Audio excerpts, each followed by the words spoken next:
আপনার কথাবার্তা শুনে মনে হচ্ছে যে বর্তমানে যা পরিস্থিতি, যে সমস্ত নেতারা রাজনীতি করছে আমাদের, আমি যেহেতু আমাদের এখানেই বাড়ি ওয়েস্ট বেঙ্গলে, তাহলে আমি ওয়েস্ট বেঙ্গলের ব্যাপারে বেশি বলতে চাইছি যে বর্তমানে যারা রাজনীতি করছে তা তো কি মানুষের জন্য রাজনীতি করছে না নিজেদের পকেট ভরার জন্য রাজনীতি করছে?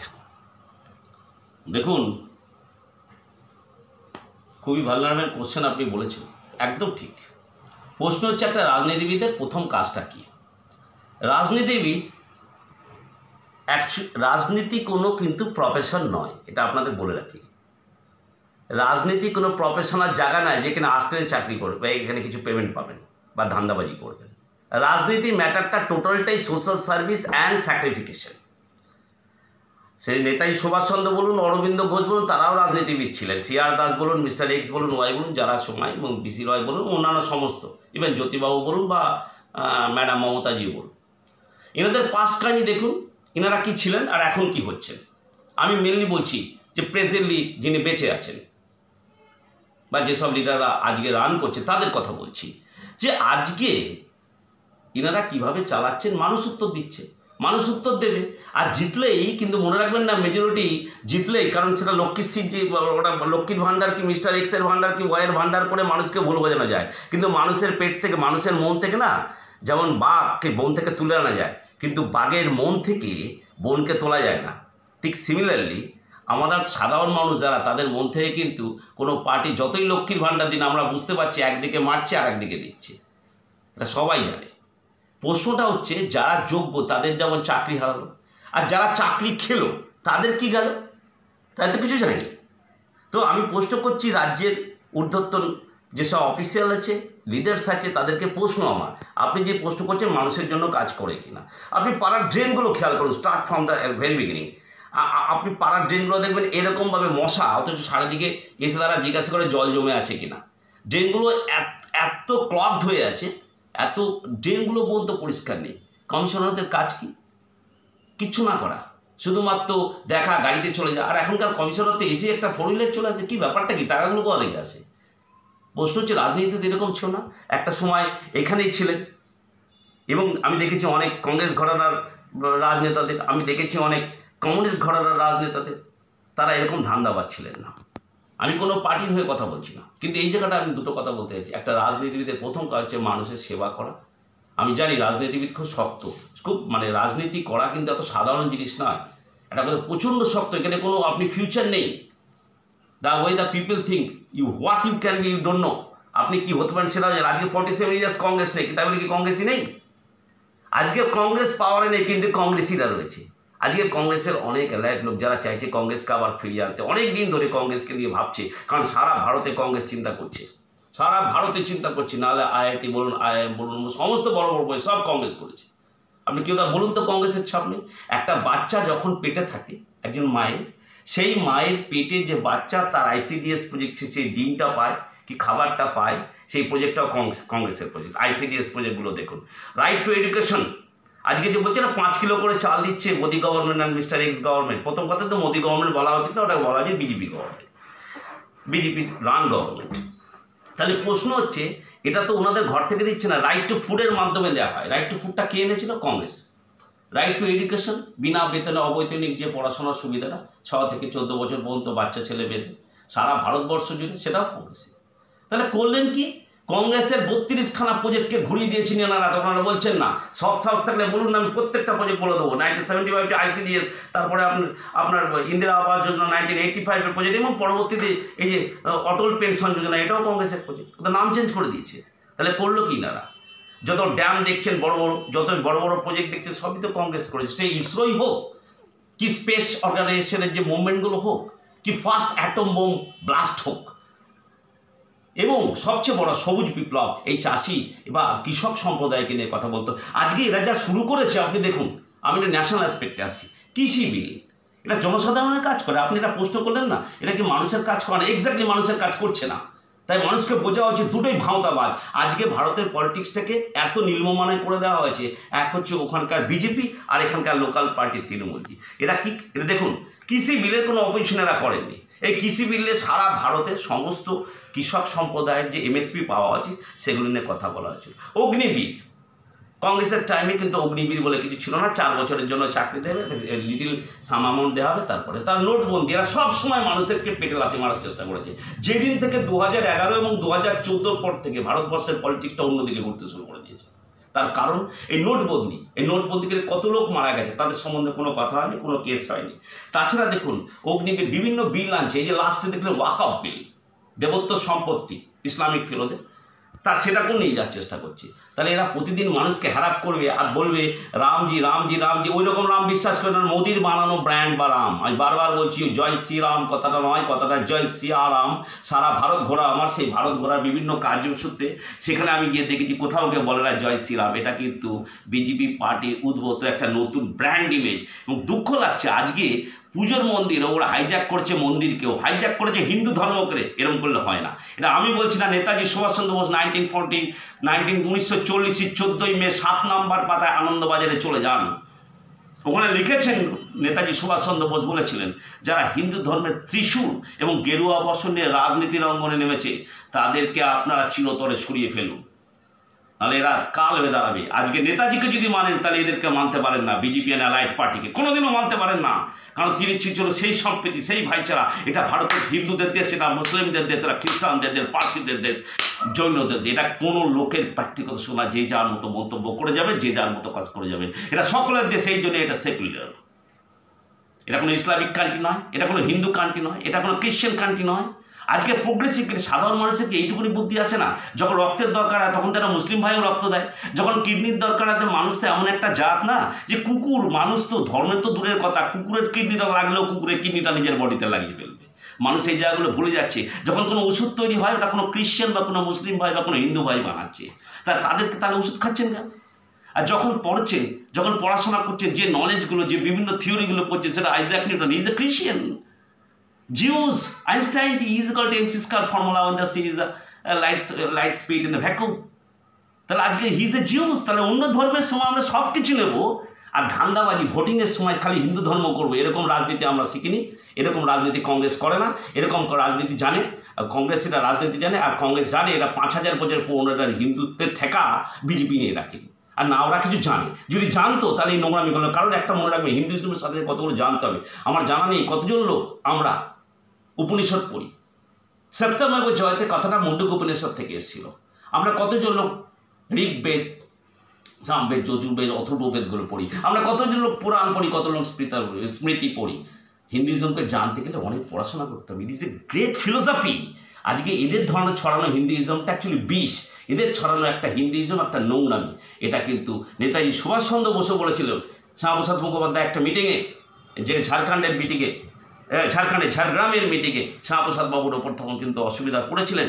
ওখানকার লোকেরা ইটপাটকেলও ছুঁড়েছিল, সেদিনগুলো ভুলে যাচ্ছে।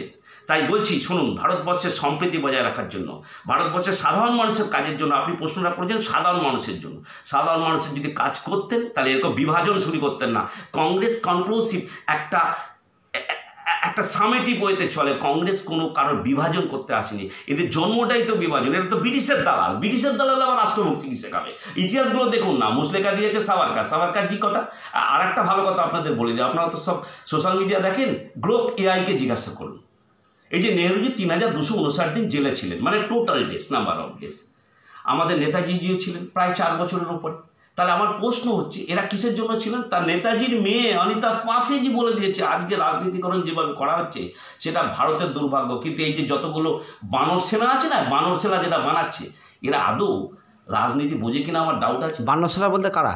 বানর সেনা আপনারা জানেন ভালো করে, সব রাস্তায় ঘুরে বেড়াচ্ছে, বানর সেনা ঘুরে বেড়াচ্ছে। তারা মনে করছেন তারা হনুমানকেও তো অপমান করছেন, কারণ হনুমানজি এরকম পুজো করতেন না। বানর সেনা কারা? আমি আপনাকে বলি বানর সেনার কারা? বানর সেনা কারা আপনারা দেখছেন তো, আপনারা তো দেখছেন বানর সেনা ঘুরে বেড়াচ্ছি। তারা মনে করছেন যে আমরাই সবচেয়ে বেশি রাম ভক্তি, ওদের থেকেও রাম ভক্তি আমরা করি। রাম আমাদের হৃদয়ে আছে, রামের জন্য আমরা হরে কৃষ্ণ হরে রাম বলি, আমরা জয় শ্রীরাম বলি না।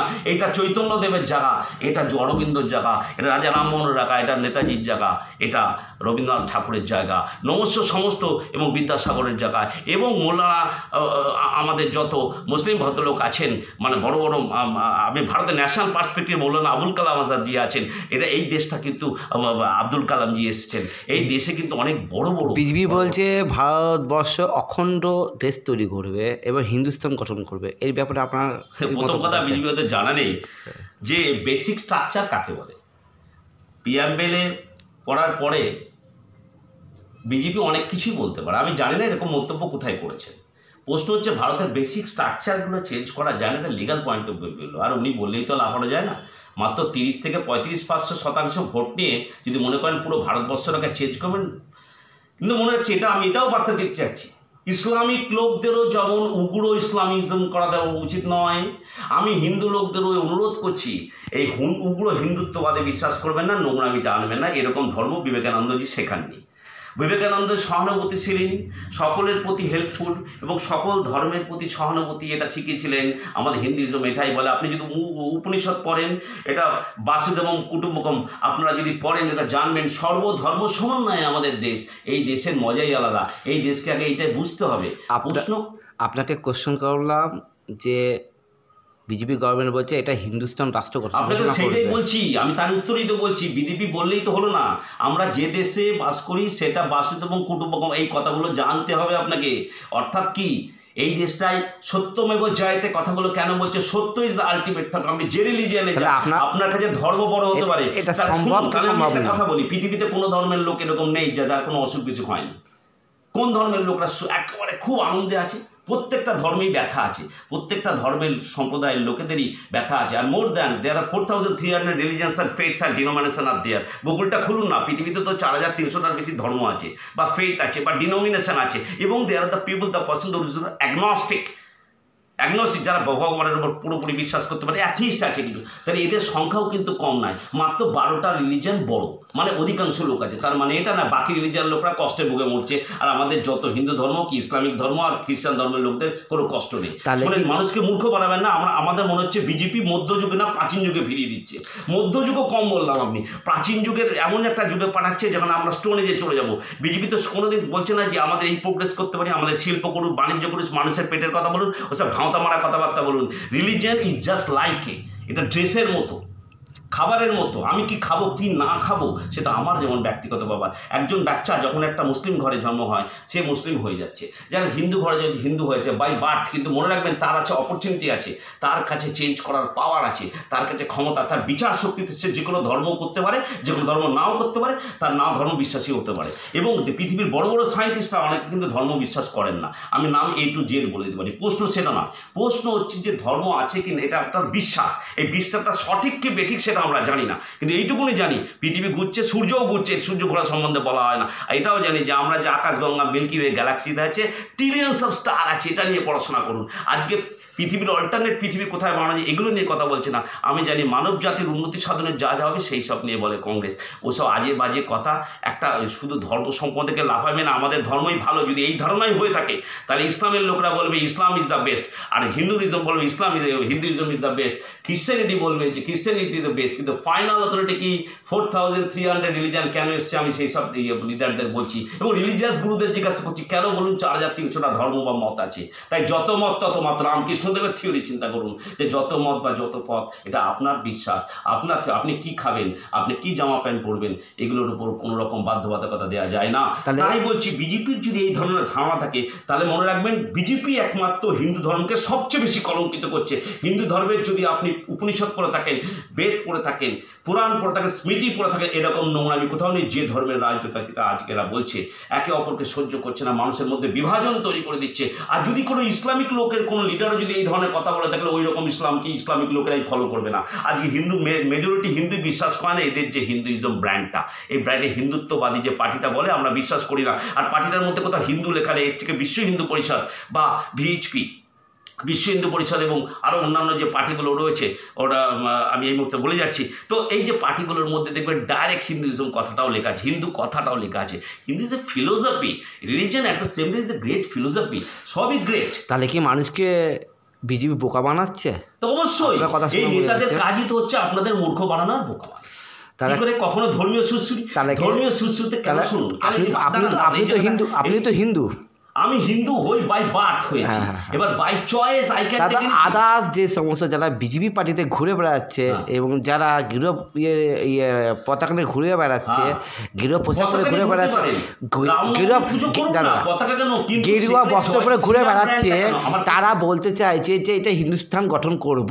তারা কি আমি জানি না কে বলতে চলেছে, কথা আপনি যে স্টেটমেন্টটা দিলেন আমি প্রথমে এটা জানি না যে কোন বলেছেন, কখন বলেছেন, কবে বলেছেন। তবে একটা কথা বলি, এই ধরনের ধারণা বা ভীতি সাধারণ মানুষের মাইনরিটিদের মনে হতে পারে, কিন্তু প্রশ্ন হচ্ছে জয় শ্রীরাম এই ধরনের উক্তি কেউ করেনি, এটা জয় সিয়ারাম। বারবার বলছি, আমাদের ভুল বোঝানোর চেষ্টা করবেন না। সীতাজির নাম কেন নেই? যখন রামজির নাম হবে সীতাজিরও রাম হবে, জয় সিয়ারাম। ভারতবর্ষ হিন্দুস্তান ঘোষণা হোক, আপনারা কি চান কি চান না? কখনো চাইবো না।